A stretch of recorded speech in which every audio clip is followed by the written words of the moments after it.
What's up, YouTube? It's your girl Malika, aka Mali, aka Malibu. Whatever you want to call me, it's me, and this is Malika'S Flex. Last week, I spoke to you guys about Savannah Chatham Public School District. It's too long, y'all. I think I keep messing it up. But I spoke to you about Savannah Public School District, and this week I am bringing to you the Peoria Public School District, and I may be messing up the name, but bear with me. The name will be somewhere here so y'all can see it for yourselves. Okay, now if this is something that interests you, you're a teacher, you have a friend that's a teacher, you have a family member that's a teacher, please stay tuned to this video. Thank you.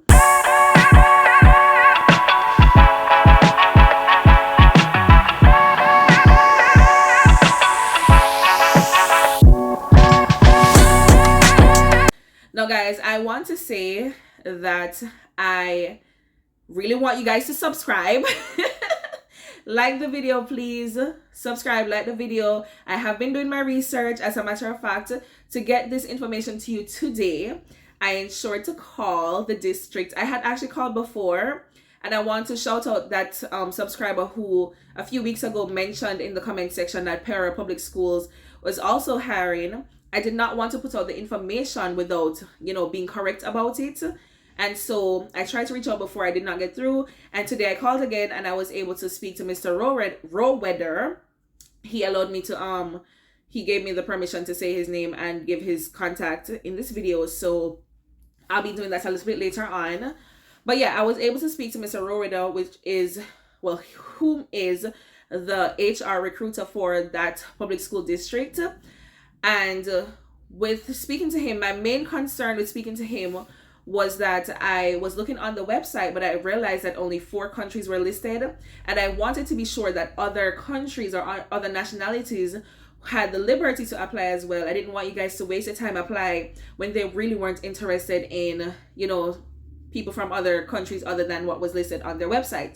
So I spoke to him about that. And guys, I'm looking at it right now.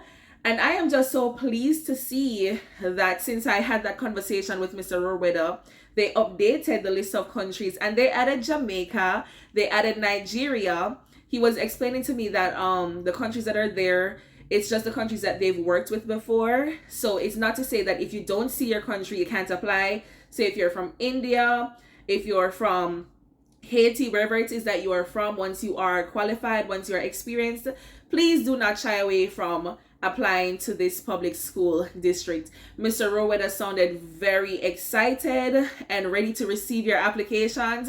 So guys, go ahead and apply. I will be leaving the application details in the description box below. But yeah, let's get into it, you guys. Enough of me just talking, although it's good information just the same. Now, from time to time, you will see me looking like this, looking sideways, because I do have my computer here with me. I don't want to miss out any information, and so please bear with me if you see me constantly looking away from the camera. So just to start out by saying that the Peoria Public School District, unlike Savannah, they're actually issuing J1 visas, not the H1B, but it's still good. You want to come to the US to work, it's still an avenue for you to get here. And so what a J1 visa, I've explained this in other videos before. Please check them out, and maybe I'll do a video just explaining J1 versus H1B, that sort of thing. But for now, in short, the J1 visa is a cultural exchange visa. It allows you to work in the US up to 3 years, and of course, if you have satisfied the county, Mr. Roweather said that they, like other J1 programs, they will take you on for another 2 years, so in all 5 years. All right, so there's that. It's a J1 program, not an H1. An important thing to note, because people have asked this so many times, is once you're working in the US, and specifically the Peoria Public Schools, they've mentioned it on their website that even if you are an international teacher, your pay will not be cut short. They will not be robbing you of anything. Whatever you're supposed to get, you will get it. If American teachers or US teachers are being paid $1,000, you will also get $1,000 once you match those requirements. And I'm not saying that you're gonna get $1,000, guys. This is just for an example. So they will not be robbing you what you're to get. You will get compensation, benefits, everything that comes with it. You will get it. So they have listed here on their website that of course you must fill out the online application, and I will tell you how to bypass that very soon. Unlike the Savannah application, guys, you're going to be so happy about how you are expected to apply to this public school system. So they do have an online application. Yes, please feel free to go and apply there. The link will be in the description box below. But as soon tell you know how you can bypass that for now.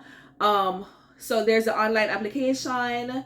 Once you've been successful, of course, you have to sign their terms and conditions. You have to pay their application fee. You have to do a successful English proficiency interview. So guys, I know that not all my viewers are from English speaking countries. So this is not to deter you from applying. It just means that if you will be entering a country where English is the spoken language, you will need to also be proficient in this language, because that's the language that you'll be teaching in, and students need to understand you as you teach. Okay. All right.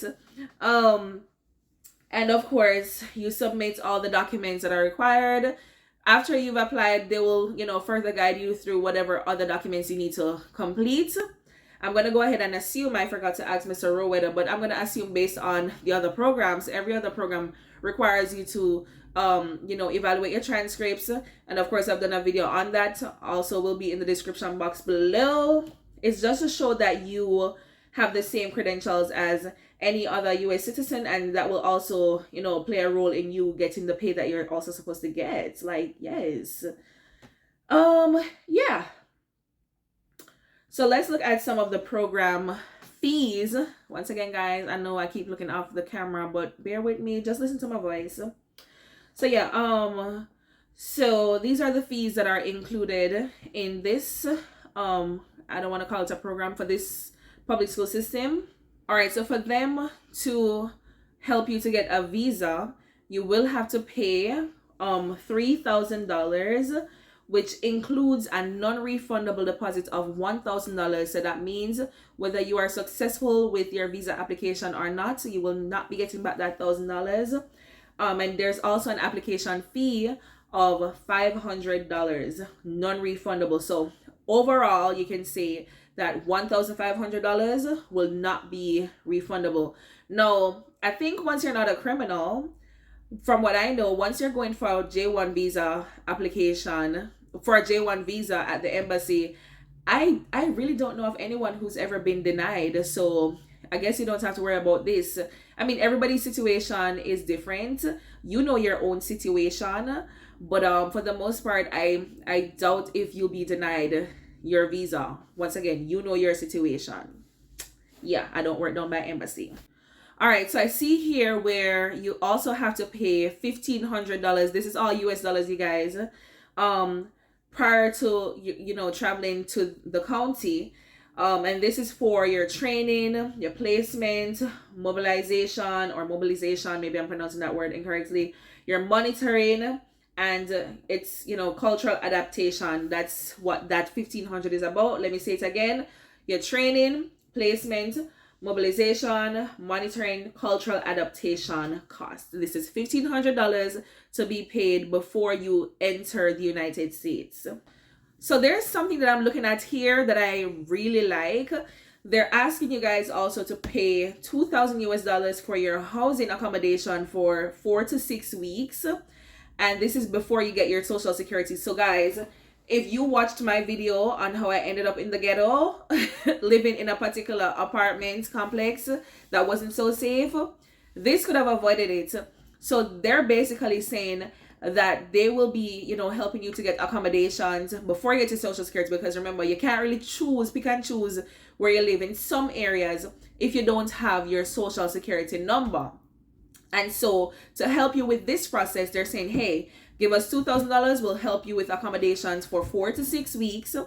And within that time frame, you would have received your Social Security, and you would be able to, find somewhere else to live, somewhere within maybe the price range that you like, So I really appreciate this. This is the way to go, guys. They're also offering you guys, well, you're also required to pay between $100 and $200 for your medical insurance, and this is for the first 90 days. Yes, this is reasonable. This is very reasonable, you guys.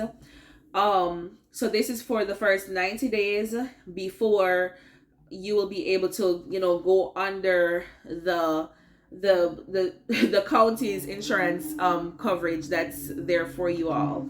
And of course, once you go under the county's insurance, it will be less.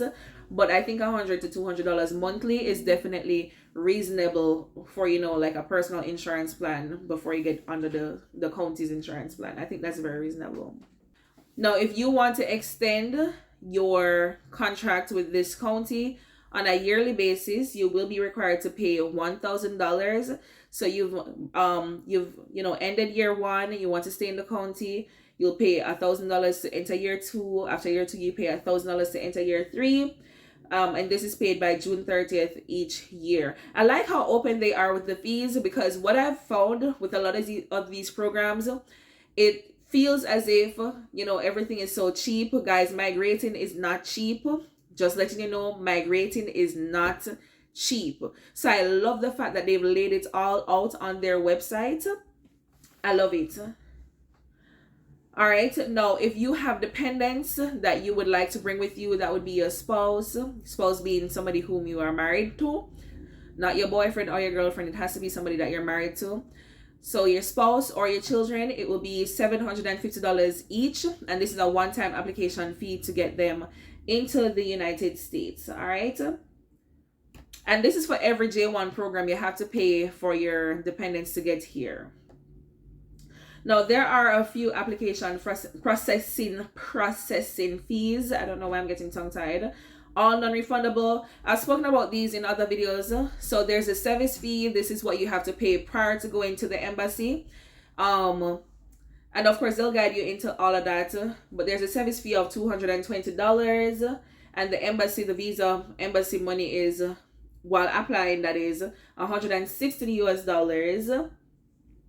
There's a program extension application, which is $367. And this fee is paid at the end of your third year when you're applying for the fourth and fifth. All right. They're giving you a foreign credential evaluation fee, which is $320 with a 5-day rush service. Why am I hiccuping in the middle of my video? Your credential evaluation must be done. So yes, I was saying this before, that you will have to evaluate your credential. I'm gonna see if I can get more information on that to see if it's a specific one that they want you all to use, or if you can go ahead and find one from a list, because I do know of other credential services that are far cheaper than the $320 that they're asking for right here. And then you also have to pay between $100 to $200 to get your teaching license for the state of Illinois. Okay. All right. And of course, the other expenses that you would expect to cover, your own airfare. That's what you would, pay for yourself and work out for yourself. And I love the fact that they've also placed, listen, I didn't have all this information when I was coming to my county. I love how they've laid it all out on this website here. Okay. I love the fact that they're telling even the taxes that will be deducted from your income, so you have a good idea. So of course, the federal income tax is 15% of your salary. If you decide to join a union, that's $29. You don't have to, it's optional.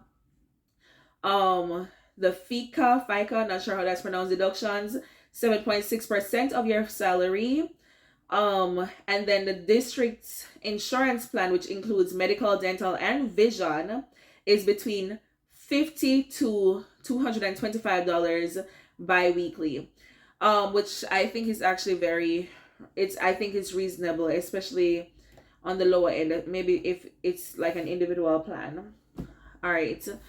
Then they've given you expense costs, and I can't stop saying how much I love that they put everything here, because I'm not in the state of Illinois. I don't know what the cost of living is like there, but they've given you an estimate of everything. So they're like, okay, your food cost is going to be between $250 to $300. Your housing cost is going to be between $750 to $1,000 for like a 2-bedroom. Wow, this reasonable, man. Because Rental is more expensive where I'm at actually. So this $750 to $1,000, that's reasonable. For a 2-bedroom, that is reasonable. Transportation costs $40 for a month. $40 for a month. Where I am at, guys, a monthly bus pass is $100. So the $40 bus pass is very reasonable. Phone and internet, they say 75 to 110. It could actually be less. It all depends on the company, the phone company that you decide to go with. But yes, I really, really like this. I don't think I'm gonna go through the whole salary scale with you all. If you've watched my previous video with Savannah Chatham, I've gone through how you can read the salary scale. So what I'm gonna do is just put the link for the salary scale so y'all can take a look at it, see what you may be getting, think about the costs involved, the different deductions that will be made from your salary, and how that may work out for you. Based on what I'm seeing here, you guys, I say give it a go. This looks reasonable. This looks like it can work. All right.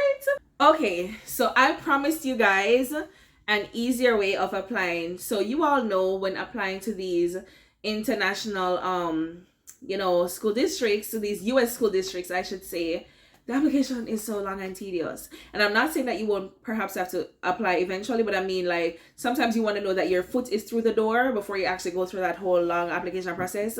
So Mr. Rowetta actually has provided me with his contact information and his email, where you can simply email him your resume. I asked him if there needs to be a cover letter. He said no. So you just need to email him with your resume. So, title it correctly, perhaps international teacher with your name, application, stating that it's an application. However you want to title it, ensure that it is clear as to what this email is about. And just email him. I'm going to go ahead and leave his email right here on the pantalla, the screen, and go ahead and email him like right now. Like, I hope your resume is up to date, or else you're not serious about seeking a job. Come on now.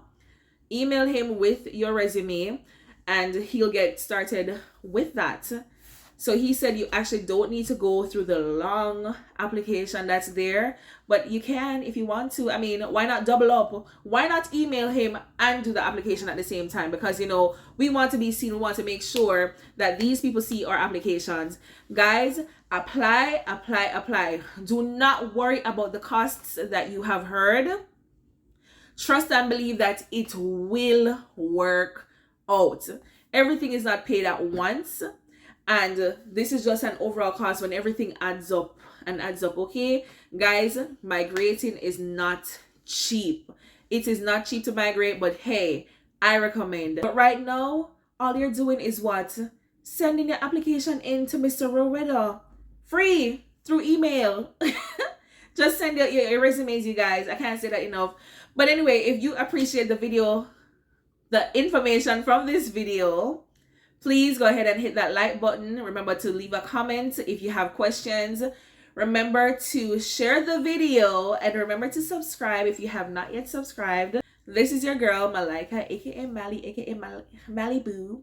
And this is Malika'S Flex saying bye.